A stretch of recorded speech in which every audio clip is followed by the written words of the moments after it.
Everyone, this is Scooby-Dooby-Doo, or Baylor A, as I kind of prefer it to be called. What we're going to do in this video, it's going to be like super basic. Let's get started from scratch with PHP. And I've already made a video like this. And the difference between all my PHP from scratch videos and this one is this one's really going to be like real PHP from scratch. Because what I want to do in this video is talk about getting started. You know, how to install your web server. I'm not going to touch how to install the web servers. There are plenty of videos on YouTube on how to do that. This video, rather, is going to focus more on what do you do once you have your server. You know, how do I work with phpMyAdmin? How do I understand and learn how to work with all these files and stuff in terms I'm not familiar with. So that's what I'm going to do in this video, and I'm going to leave the next video up to the comments because I don't know exactly what to do because I've been doing this for so many years. I don't remember completely what it's like getting started. So I'll remind you at the end of the video if I probably will forget that. But start writing comments like, oh, I need you to talk about this. So let's go ahead and get started with that. And what I'm going to do is I've already installed my PHP server and stuff. And I use a thing called MAMP because I'm on a Mac. And it's mamp.info, and it's for Macs only, but it installs PHP. Where is it going to tell me? It installs PHP, Apache, MySQL, I think. So this is what you're going to need to use for the most part. It's super simple. Macs come with PHP and Apache pre-installed, but I don't like using that one because it's not a nice little package. And it's difficult to learn how to do it all from scratch. So if you're on a Mac, I recommend using MAMP or MAMP Pro. It's a one-click solution. Literally, you install it and you're done. And I don't have MAMP Pro. There's nothing in here that just really entices me because I can do it all on my own. But if you want to have these virtual hosts, I can show you how to do that. It's really simple. So let's go ahead and on PCs, when I had a PC, or when I set up a server, I used XAMPP, and surprisingly, this is already in my history. It's by Apache Friends, and it actually has a Mac installation as well. If we find, it's for Linux, Windows, and Mac. I actually use this one for Windows, and you can see that the thing I want to also point out is whatever you choose, there's also WAMP, I think. I don't know if WAMP is still under development. It might be, but I'm not entirely sure. The one thing that you want to make sure you get is the latest of everything. You can see this has Apache. Now this, I don't know if this is necessarily the latest. I think PHP is at 5.3.10 now. But you want to at least have PHP 5.3, and you're going to want to at least have MySQL 5 or later. I don't know what my versions are on MAMP. I don't see the info. Maybe it's our documentation. But I don't want to get into all this. Here it is, somewhere, I'm sure. Well, we won't focus on it. I know I have PHP 5.3 or later on my installation, so you're just going to want to make sure that you have PHP 5.3 or later, and at least MySQL 5. And I don't know anything about Apache, so we won't focus on that one. So once you find these and install it, if you have trouble installing it, I don't know if I can really help you because it's kind of a hard thing. It should be really easy, but if you do have problems, most of the time you're going to get an error, and you can just Google search that error. And it looks like they might have a forum here. This might be the better choice just because it's English is the native language, while XAMPP is not. So once you've got this installed, there are also lots of videos on YouTube I'm aware of. I've never looked at them, but there are. You can go ahead and keep watching this video. So enough with the introduction. Let's actually get started. So I actually have my thing at localhost. And if we go here, you can see index of /. And what this is telling you, this is all Apache and all that stuff, rendering this page. And what you need to know is the way you need to know, if I can find Finder, the way this is going to work And this is a Mac file system. It's not exactly the same on Windows, but what I'm going to try to show you should be identical. You can see I have my local host folder here. And if I just go inside of here, whenever I create a new file, which you can't right click and do that. So let me go, I have this also open in TextMate. So hopefully I'm not just jumping too fast, but TextMate is just an editor. You can use any editor you want. It really doesn't matter. We'll just leave it at that. So localhost, you can see I have this folder here, localhost. If I create a new file inside of here, and let's just do like hello.txt for text. And I'm just going to put some more Ipsum text in here just so we have some text to actually look at. If we go back over and look at this, if I reload, you can see now we have this file system. If we go in Finder, you can see this is our folder structure.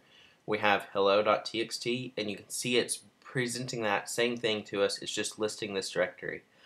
So if I create a folder in here, and we call this images or something, just like if you were creating a website, if this is actually going to mirror over it, you can see it ends with a / to indicate this is a folder.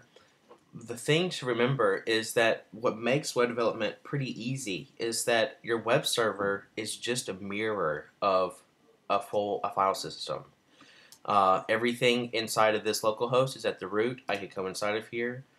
I could create a new file. So if I go back in here and let's just create something like index.php.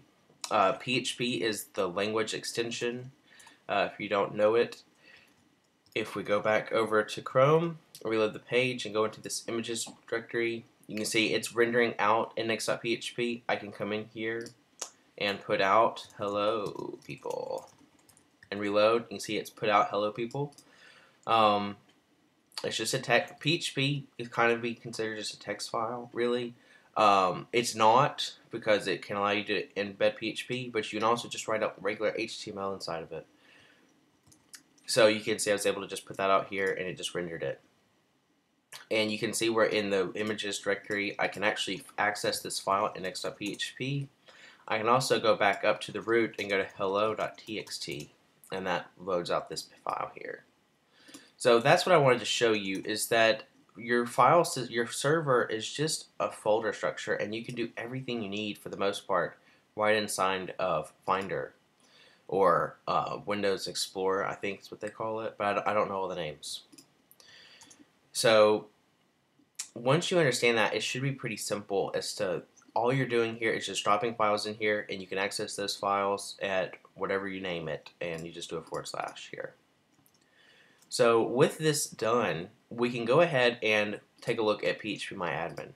So that's going to be / phpMyAdmin. I think Apache Friends, possibly even WAMP, does the same thing. You might have to look into the documentation on that as to how it allows you to access your phpMyAdmin.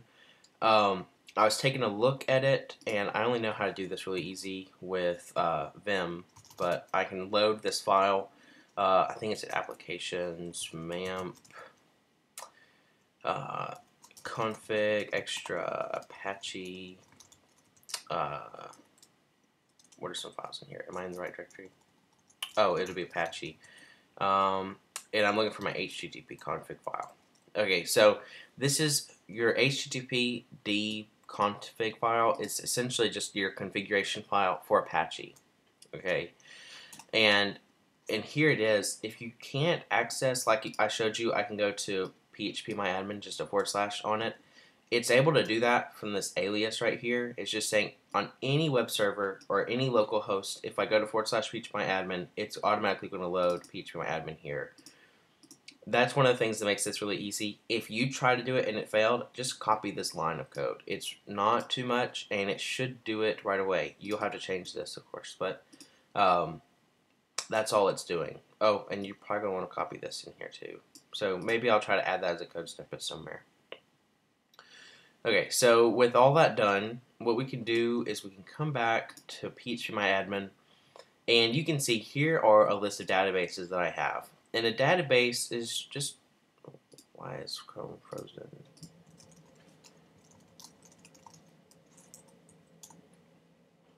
Okay, there we go. A database, I don't know how to define a database, sorry, but it's essentially just going to hold tables. And we're going to go into that right now. I'm going to create a table. Do I have a users table? I got to be careful. No. So I'm going to create a users table. The theme I'm going to use here is this one right here, just because I think it'll be easier to look at in a screencast because everything's like ginormous. So we're going to create a new database called users, and if you're, I'm going to say this, hopefully it's not confusing, but try not to use, this won't be the same way you do it, I'm pretty sure, on most shared hosting services. So if you can't create a database right inside of phpMyAdmin, you're going to have to use something else, and I don't know if I'll touch on that in this video, but you'll just have to keep that in mind, that actually using a live server is not the same as using a local server. So we're going to create this table called users, and it's not really going to be users, it's going to be more like people, but we're going to leave it at users. We're going to create this, and you can see that now we have our database users, and no tables are found in the database. So let's go ahead and create a table on here. So we're going to create this users table as people. That's going to be the name, the name of the table. And this people is going to have a number of fields. And I don't know the easiest way to find this other than maybe making a comparison to a CSV file. I have numbers installed. I haven't even prepared for this video, so you have to excuse me if this is bad. And I don't want you seeing all that. So let me create a new file thing, blank. This is essentially what it's going to look like. We have a sheet. Well, we can call this our users table, or our database. And our table is going to be our people table that we're writing out right here.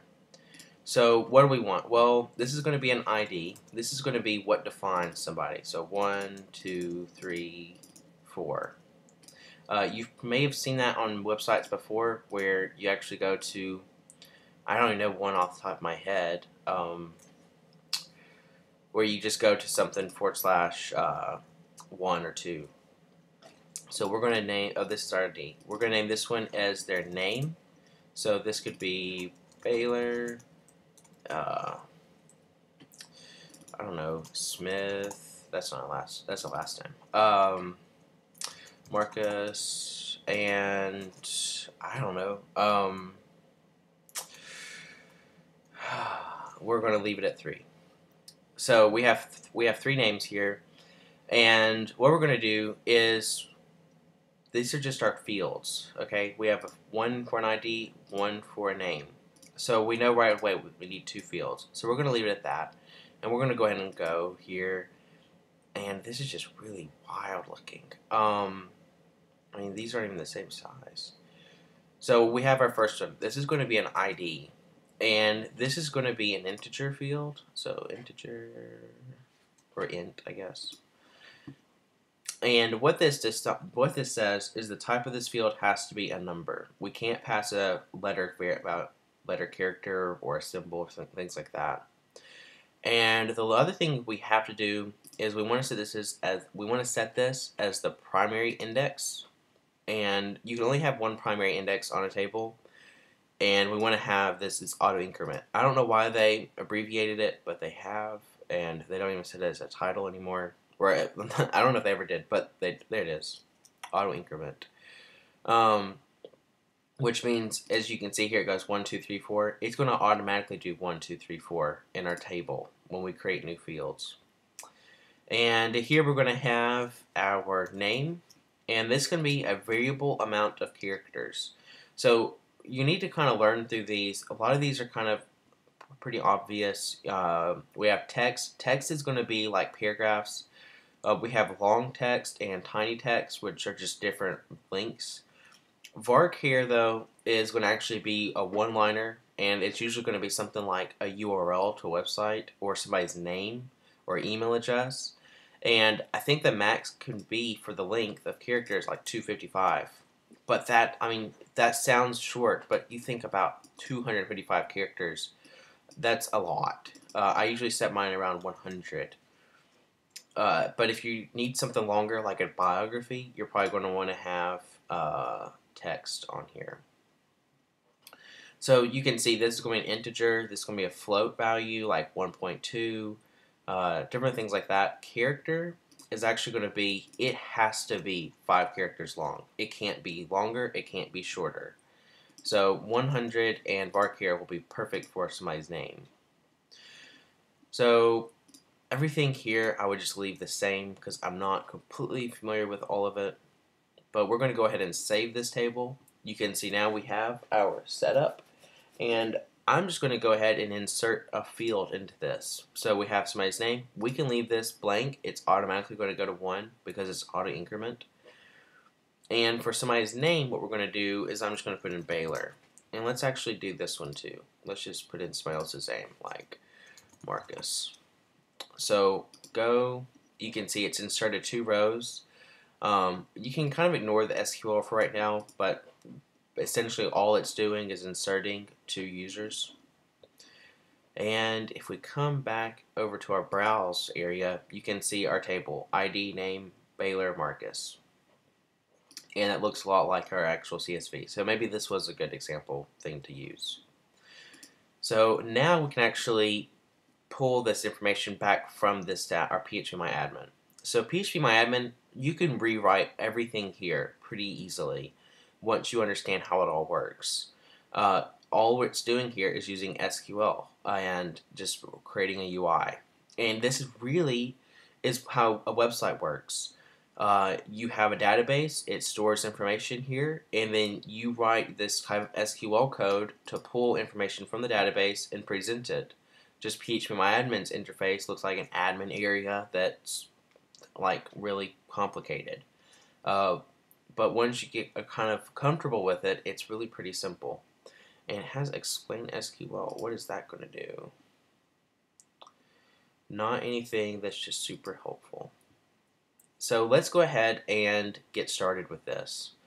So you're going to have to excuse me. I haven't written raw PHP MySQL things in a long time, so please expect errors. So let's go back to localhost, and I'm going to create a file called people.php. And this is going to be PHP file, which means we can start our PHP like this, and we're going to write some PHP in here. So if I can just remember all this. One thing to remember is you do not want to use, and net.tuts plus actually has this, PDO versus MySQL, which should you use? This is going to be, perhaps I went about this the wrong way, but a lot of times you'll see people use like a connection variable and it's equal to MySQL connect and things like that. This is pretty much the old way, and you do not want to do that anymore. So when you see somebody use MySQL connect or MySQL select DB, and you can see I can't even type today, you don't want to use these procedural style functions. You want to go with an object-oriented route. I don't know why people think this is so bad. Like, I don't know. I just know you're not supposed to use it, so kind of stay away from it.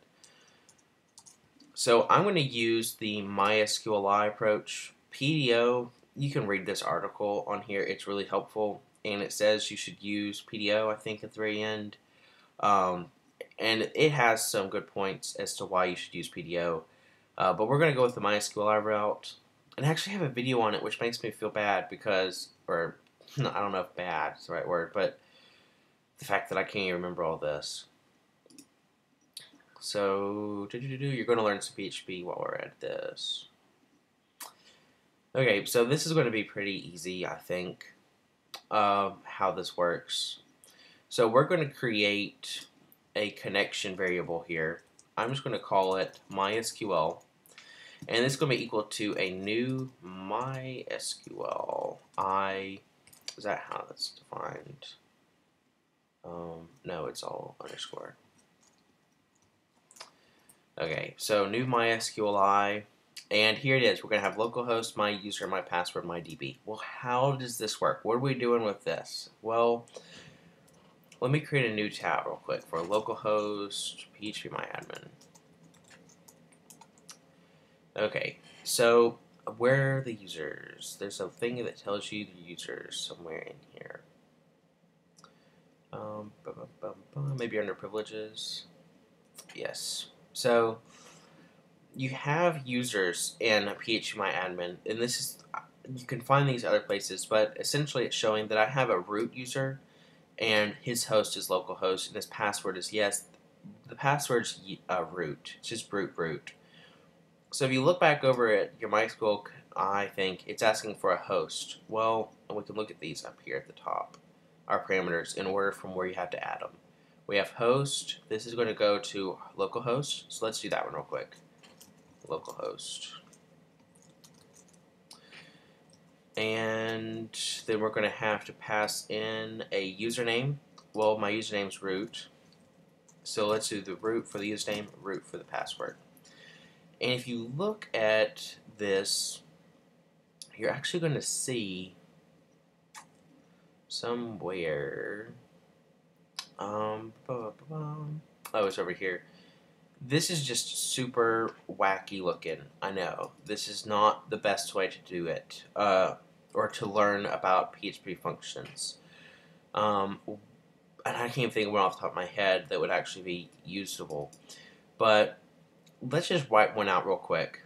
The way that what it's doing is we have this function here. So let's create our own. We're going to have new user here. And new user is going to have a name that needs to be created. And we're going to have an age, for instance. And we're going to have their bio for biography. So this new user function that we would be creating, and if you don't know PHP, just kind of follow along. I'm really sorry if this is confusing. When it's confusing, post it in a comment for me to learn what I need to do to make it not so confusing. But try to just hang on for a while right now, because we're creating a function here, or we're creating a comment. This is an actual function. This is just kind of, we can say right here, a comment. Connect to the database. So these comments are just there so that you can read through the code and understand what's going on without having to read, okay, we're creating a variable here, we're creating a new object or instance of the MySQL class, we're passing in all this stuff. We can just read in a comment. So I'm writing this as a comment because it doesn't do anything. It's just there for to read. So we have this name, we have an age and a bio. But if we look at our table, and this isn't a great example, but our database for users, if we look at the structure of it, you can see we only have a name. So we could add 2 more fields at the end of this for name, age, and bio. I'm not going to do it right now.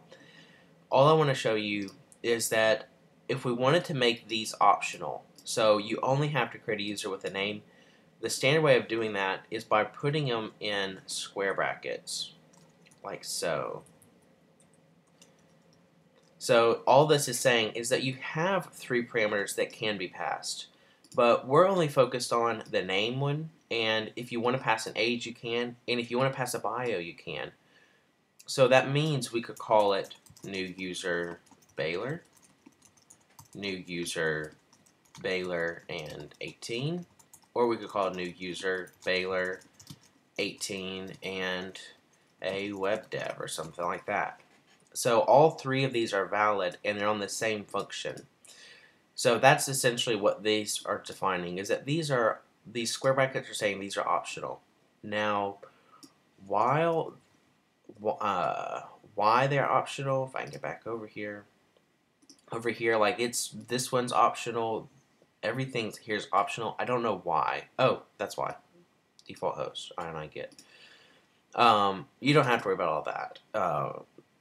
Your PHP INI is just like your settings for the whole server by PHP. I don't know why you'd want to set it like this, but you could. I just don't think it's a great idea. If you want to set it up where you can set up all these username and roots and stuff, well, I can see why it's a good idea, but it's not the way I would do it. I would never do it this way because it's too complicated, I think. So this is going to create a new connection here. It's going to connect us to this database. Oh, and our database name is going to be users. And you can actually go through here and you can see DB name. Specify the default database to be used when performing queries. So you can see that's going to use users database here. So when we connect to this database, we have access to, if I go back to the users right here, we would have access to this people table. So let's go ahead and do this. I think I noticed that they actually gave us the do an error. Let's just put out both of these errors. Oh, let's do this one right here. This is what we want. So I'm throwing this in here, and I'm going to try to see if I can't reformat it.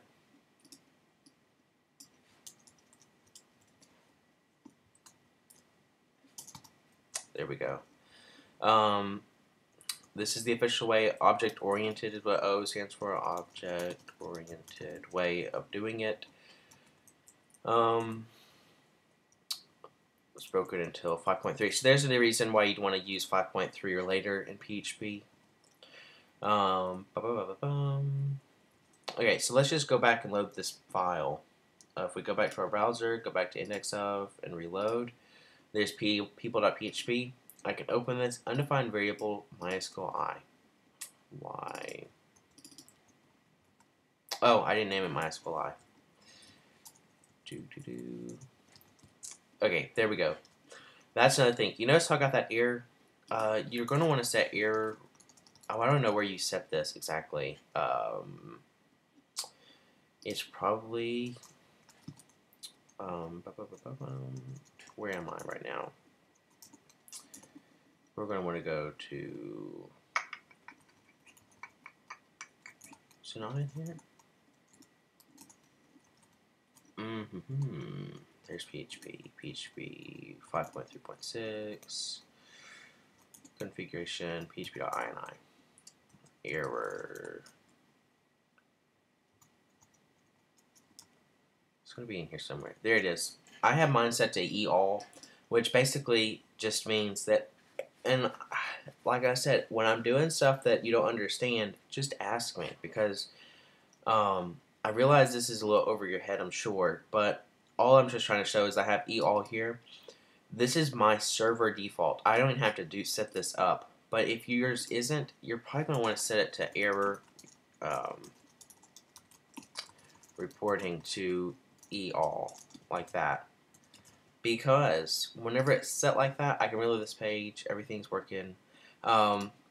If I come in here and I call like echo out my name, like that, you can see this name variable hasn't been created. We haven't done this setter right here. But that's what this is called, a setter, essentially. And you see an undefined variable name. So that's really helpful because you know when you're doing something wrong like this. Because if I did this like a strict, I think, you can see that's no longer there. So all means every error that comes out, you want to have that presented. But my server has that on by default, so I don't have to do this. So, like, it was really helpful right here because I never would have known that this error would have come up because I didn't know my variable names were the same. So let's go ahead and keep going. The last thing we need to do is say MySQL close. Okay, so this is going to close the connection, which means we don't have access to it anymore. So let's go ahead and actually create a query. So we're going to query the database, and I'm going to write an example query actually in phpMyAdmin. So I'm going to go to the SQL tab here, and I'm going to select star from people table. And if I run this query, you can see that it's given us both the users that I've added inside of phpMyAdmin. So what this is doing is we're saying we want to select all the fields from our people table, and you can see it put us in our people table, and this is automatically added. I don't know why it did that, but it shouldn't have. So let's try to write another query real quick, and that's not what I want to use. So you can see it's just trying to be really helpful. So we want to only select the user's ID. So if I run this now you can see we're only getting the ID field. If we do this again, this is just getting kind of annoying. And we do name here and run this query again, you can see now we have just the person's name. So one thing that's been noted by a lot of people online, and I'm right there with them, you don't want to use the asterisk here. Now it's probably fine if you want to just get a list of field names or columns, but on a regular basis you just want to define which fields you want. It's really not that hard. You can see ID, name, and it's a lot easier on the database if you specify those. So I don't know if we can even see that, but you can see this one's 0.0004. If we do an asterisk and I get rid of this little thing that keeps popping up, if it's any different, it's even faster. This is not very difficult though. Like I have some that are like 20 fields long and things like that. You really only want to specify the fields that you need to use. So it's just kind of a thing to note. And we're actually going to define it where you specify it. We only want somebody's ID and their name. So let's go ahead and write this query out. So this is hopefully give you an introductory video, just enough to give you a taste of how you write select queries. So let's go ahead and actually write this in PHP to turn this into a real thing. So we're going to go in here and we're going to grab our users. So we're going to say users. Oh man, this is so bad. I don't write PHP very often. That's going to be my excuse for not knowing this right off my head. I think we're going to run a query on this. So you can see we have a query. What this is going to do is you can see here's our optional field again, like I was showing you. You can see this is specifying this has to be a number. So by default it's set to this constant. Which is probably, I don't know what number it is by default. But we can see we have a string for a query, and the query is just like what we wrote here, because it's on one line. Right here, this is our query. So we know we're going to have to pass this in here, and I want to find out what it's going to return. So that's going to be at the very bottom right here. Return values, returns false on failure. For success on select, which is what we're going to be using because we're going to run a select query. It will return a MySQL object result. So that's going to tell us that when we want to run this query, we're expecting to get somewhere a result, and that might we're probably going to have to change over a little bit. But let's go ahead and actually try to get this. So we're going to go in here, and we're going to say if our users or our people equal, and here we're going to run MySQL. This is our variable up here, and we're going to query our database. So query, and we're going to say select, and I actually wrap this in double quotes. Select, and here we're going to get their ID and their name. I don't know why I add spaces there, but I only do, I guess. From our people table. And you can actually wrap these each individually in those little backticks. And that's everything that we need there. So if we get these people, we could also just do it up here and just say if no people, yeah, if no people, or if people equals false, because like it said over here, it returns false on failure. So we want to make sure that we don't return false right here. And if we do, we're going to do something very similar as this line up here. Die, which is going to quit the applicate or quit the PHP script, and failed to get all people. And you could actually probably put out a real MySQL error like this. I don't know what it would be though. They're probably going to give it to us right down here somewhere.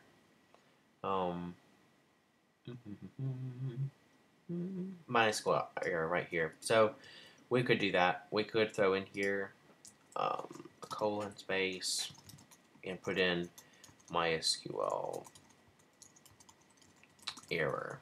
There we go. So if we go back over to our page and reload, unexpected if. It's because I didn't add my semicolon at the end of this. So that's another thing. You're going to get used to this. When you're writing PHP, this unexpected TF. Well, I knew right away that I wrote this script out. I wrote an if statement, and I just knew that these are the last 3 lines of code that I've added, and I expected this needs the semicolon because I knew where I wrote that if. There are a lot of errors that you're going to get through, and when you get something like that, you can probably just copy this right here up to here and go and Google that, and you're going to find a whole slew of results. How to fix this right here, resolved. Somebody else had the same problem that we did. PHP Builder, I chose this one because this is a great forum. There are a lot of really smart people on here that are willing to help you. When I started out, you can probably find my Scooby-Dooby-Doo and stuff on here because I asked a whole bunch of questions. So it's saying, I need help with this, and they're going to say maybe like this, that didn't work. And somebody's going to end up fixing it for them. So you can kind of see this. This wasn't a great example because it was a lot more complicated. But let's go ahead and do this. So when you get an error like this, you can just copy up to here. You don't need the whole file name and line numbers. So let's go back and that's fixed, reload. Okay. So let's go ahead. We have our people. Let's look at these people. Let's look at this people object. So I have this thing. It's probably going to grab... Oh, no, that's on my other computer. People. And what this is doing, and I can actually even do this outside of PHP. It's really kind of a cool little function that I wrote. What it's doing is it's saying echo out a pre-tag. And if you're, let me just do it normally. Let's just say print r our people variable. So print r is just one of the functions in PHP that's great for debugging something. If you're not familiar, if you don't know what you're getting out inside of this variable and you need to know what it is, just run a print r and you can see that it's giving me a MySQL object. It's telling me that we have 2 fields that were found, which means that it found both of these fields, 1 and 2 here.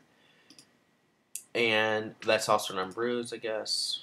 And that's what we got. I don't think this is what we need, so we're probably going to change this over. But you can see this is how it worked. Now, the reason I added the pre-tags around this, so let's just do it up here. Echo pre-tag, echo closing pre-tag.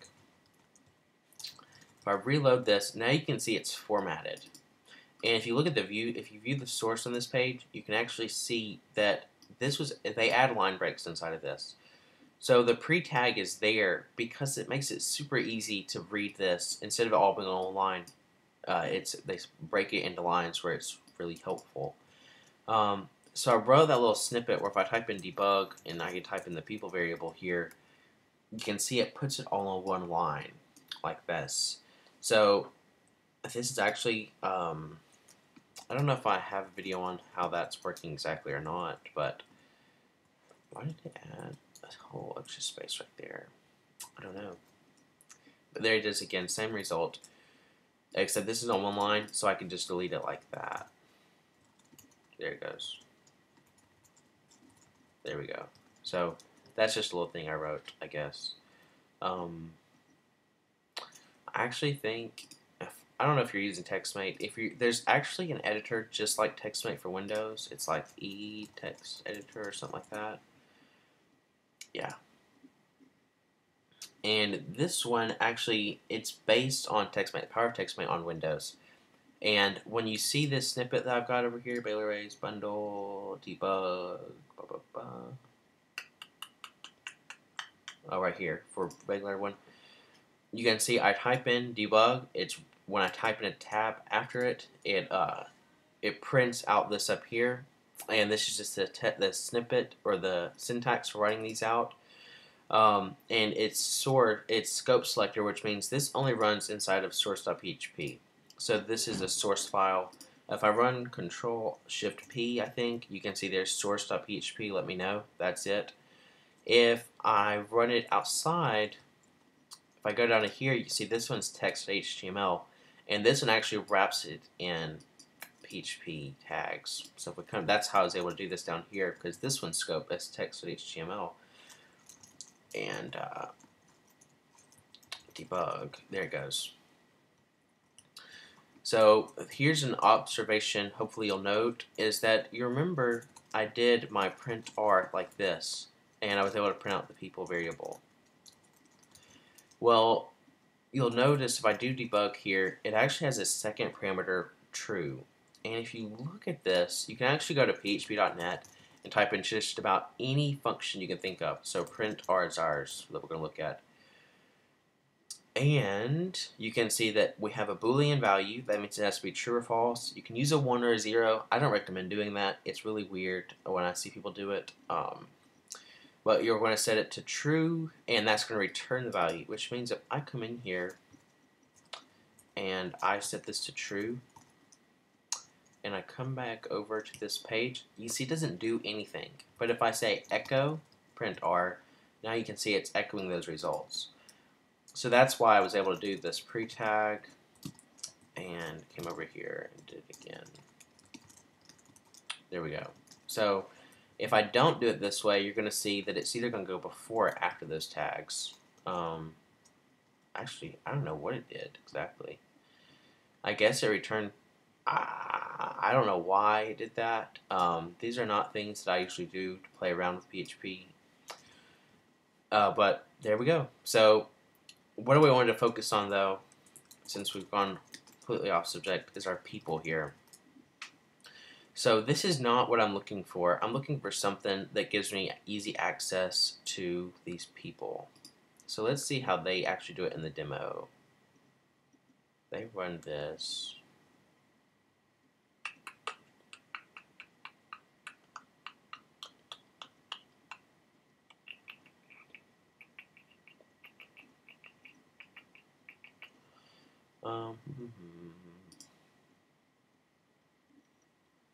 MySQL result. That's what I want to know about right here. This is what we want. So we want to fetch as an object right here. So let's see, we have a class name. Oh, I remember reading about that.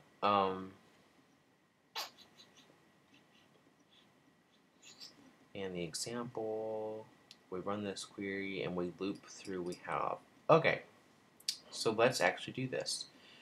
So what do we get when we run this query? Well, we get an instance of our MySQL result class, which you can see right here, MySQL result. And this is saying with these double colons that we have this fetch object method on top of this class. So what I did is I went down to the examples to see how do they work, how do they use this fetch object thing, and they show us. We get a query here, or this is their actual query, and you can see this is how we're doing it. We're just setting it as a people. And they run MySQL query, and they just run it inside of an if. We're writing it, and then we're saying if it's false, then fail. And I'm not doing this. I'm doing it this way because I'm going to come down below this and actually write it out in HTML. So we know from our people variable that we're getting where we can run fetch object on top of this. So what I'm going to do here is let's just come out of PHP. I'm going to write an HTML5 document. I'm going to say these are people page. And inside of here what we're going to do is we're going to put an h2 tag out and we're going to say the people. Reload. You can see there's our tag. I'm going to write this out real quick as a style tag, and I'm going to say that my main font family will be Helvetica New or Helvetica, and then Arial or Sans Serif. And my font weight will be, if I can do this, 300. So if we run this, see now it looks pretty good. And let's just, while we're at it, set the background color to like F000. There we go. So it even matches Chrome a little bit. So here we go. Actually, let's do, I'm sorry, details and design stuff just is really important to me. So HTML, set the background there. Give this a width of like 300 pixels, margin 40 pixels, 0. This is not right. This is supposed to be auto. And here I'm going to set margin to 0 and padding to 0. There we go. And this is going to have a background color of white. Okay, and we're going to set the padding on this to like 20 pixels. There we go. And let's got the H2 tag, margin, and padding will both be at 0. Okay, so that works. That's what I want, really. So we have something nice to look at. We'll also do this centered. There we go. So just a little bit of CSS, just because it's very important to me. So we have our, back to PHP, we have our people, and we know how to get the actual individual people from this. We can do fetch object. So we're going to come down in here, and we're going to write out an unordered list. Actually, this will be an ordered list. Actually, let's do a definition list. And what we want to do is we want to have a definition term for their ID, and the definition, I guess, will just be somebody's name, like Baylor. So that's how it's going to look. And this is also going to, nope, that's supposed to be 1. And then the second one's going to be their name. Like this. There we go. Nope, not even thinking. Yeah. So that's how I kind of want it to work. It doesn't look right. But that's how we're going to do it. And we're going to have an individual definition list per person. So let's just put out here like an H4 tag of Baylor, like that. We're defining Baylor. This is just getting really bad. So let me just start over and write this out as an ordered list. And we're going to give out a list item with somebody's name or ID and then their name after it. So we have 1 Baylor. And I guess we don't need the name or the ID there. So we're going to have Baylor, and then the next one's going to be Marcus. There we go. So how do we actually write it out so it does this? Well, we can remove the HTML here. And what I'm going to do is I'm going to write out my PHP here. And I'm going to do a while loop. Say while we have a person, while person equals our people fetch object, then we're going to echo out a list item, and inside of this list item we're going to have the person name, and then we're going to close our list item like that. So we run this, you can see the same result, which is just wacky looking, I'm sure.